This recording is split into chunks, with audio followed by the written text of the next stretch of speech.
So what is national income? National income can be defined as the sum total of all goods and services that a country produces over an accounting year. Okay, that is national income, and it represents the total of wages, profits, rent, interest and payments to residents of the nation in the form of pension. Okay, now for measuring national income we have three methods. We measure national income with three methods. First is the value added method. We also call it production method and net output method. Okay. The second one is income method and the third one is expenditure method. Okay. So we'll begin with the first one, value added method. Okay. Now what is value added method? According to this method, gross product is found out by adding up net values of all the production that has taken place in all sectors. Okay, so whatever production has taken place across all the sectors in the country during a financial year, we calculate that through this method, value added method. Okay, now there are certain important points that we should remember while studying this. First is intermediate cost or the consumption and inventory are not included in this value added method. Okay, and second one is production for self consumption is added in sales. Okay, I have given an example of this. For example, if some farmer is producing wheat for self consumption, so it will be included in sales. Okay, now see, for better explanation, I have taken an example. Suppose total production in a country is done by two producers. Okay, farmer, one is a farmer and another one is a baker. Farmer produces 100 goods worth rupees 100 and the baker produces goods worth rupees 200. Okay, now let's study this example in detail. Suppose if there are only two producers in the economy, one is a farmer and other one is a baker. Now the farmer produces crops worth rupees 100 in an accounting year, while the baker produces goods worth rupees 200 in an accounting year.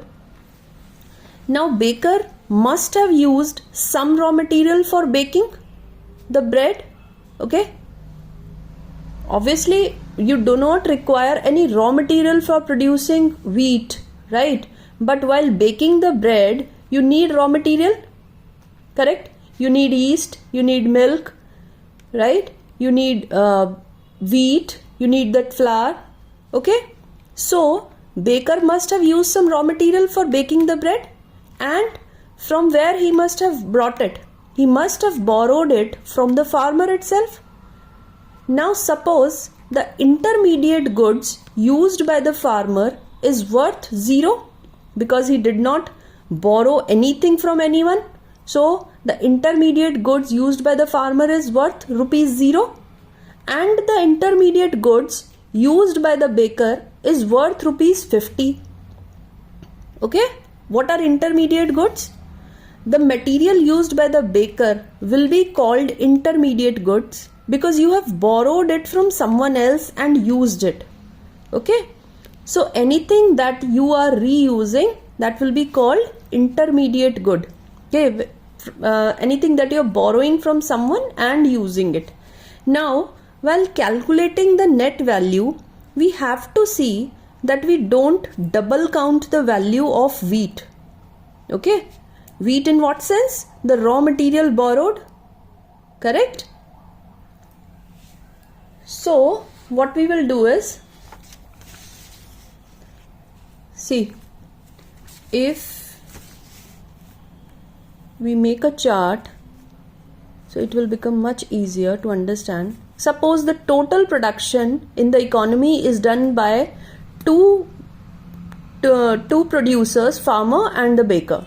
Okay, and the farmer produces goods worth rupees 100 and the baker produces goods worth rupees 200. Now the intermediate goods used by the farmer were 0, worth rupees 0, right?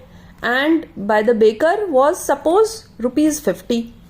Now the value added will be, farmer's value addition will be same, 100, okay? Whereas the value addition by the baker will be 200 minus 50. Okay, we'll deduct the value of the intermediate goods used. So what we'll get? The value addition will be 150. Okay, now we will calculate value addition, which is 150 rupees, and the total production will be 250 rupees. Total production will be 250, 100 plus 150, correct? So it can be said that gross value added of firm will be equal to gross value of the output produced by the firm minus the value of intermediate goods used by the firm. Or in other words, it can be said that gross value added of firm is equal to value of sales plus value of change in stock minus value of intermediate cost upon consumption. Okay, this is another formula for gross value addition of firm. Now here, what is sales? Sales is equal to domestic sales plus export. What is value of change in stock? It will be equal to closing stock minus opening stock. And what is intermediate cost? It will be domestic purchase of raw materials plus imports. Okay, and when we deduct depreciation from depreciation of the firm from gross value added of the firm, so what we'll get? We'll get net value added of the firm.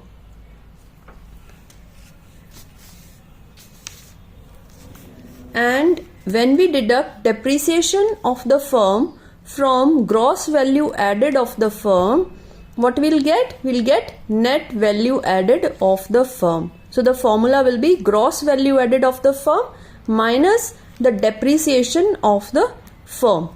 Okay.